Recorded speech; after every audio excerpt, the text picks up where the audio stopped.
Come on. I raised my antennas, and all of a sudden I felt somebody's hand. They didn't push me down. They didn't hit me hard. I just felt a hand. I fell this way, right between the pews. Fell. When I woke up, I don't know how long I'd laid there, but when I woke up, I was speaking in another tongue that I'd never spoke before. Let me tell you something. Don't tell me it's not real. Don't tell me when you come too late to tell me it's not real. God designed this. God purposed this. God planned this. He had an objective for this in the years to come. And God has a demand for the church where it's not to be a gathering hall for society. It's a place of worship to meet the need of His people. Come on, church. We are a part of the church of the living God. You might say, Pastor, I don't know what I can do. Amen. God brings it all together. Every time we meet together in a fellowship meeting, every time we meet together in a singing, our fifth Sunday night singing, it makes me to wonder if that's what heaven's going to be a little bit like when all of God's people, it doesn't matter what the shingle says above the door. It doesn't matter if you got credentials in your pocket or not. It doesn't matter if you're an ordained minister or if you've just been fresh pulled off of the altar. Let me tell you something. When God's people get together and they lay their differences down and they quit fussing and they quit feuding and they quit fighting and they start loving one another like they're supposed to with the agape love, when that happens, God is in the midst.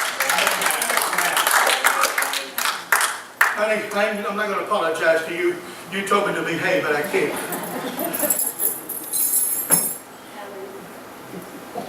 The demands of the church.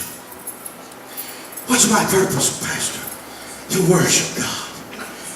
David said, let's enter His gates with thanksgiving. Let's enter His courts with praise.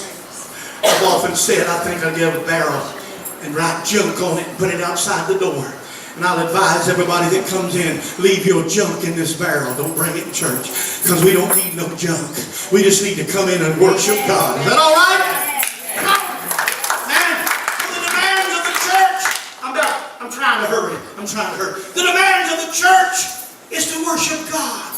And be holy, for I am holy. Live a life. Let your life be your testimony. Don't be a hypocrite about anything. Amen. I told you before, if you pray to God, if you're mad at somebody, tell God you're mad. If you're mad at God, tell God you're mad. If you're mad, if something that's bothering you, tell God what's wrong. He'll fix it. He'll fix it. Let me finish. And the duty of the church. Number one priority is to win the lost. Win the lost. I made a statement, Gary. I think it was Wednesday night. I don't think you were here. I said, how long has it been? It's been too long since we've seen somebody come to this altar and give their heart and life to God. Folks, we act like we can fix everything, but we're not winning souls. And please don't get mad at me. Listen to me carefully. Are we praying like we ought to? Are we seeking God? If my people which are called by my name, 2 Chronicles 7:9, 7:14, if my people which are called by my name would humble themselves in prayer, turn from their wicked way, then would I hear from heaven. I want to hear from heaven, don't you? God said, I will heal their land and forgive their sin. Amen. Jesus said in John 4:35, say not therefore much and cometh harvest, but He said, look on the fields. They're white. They're white.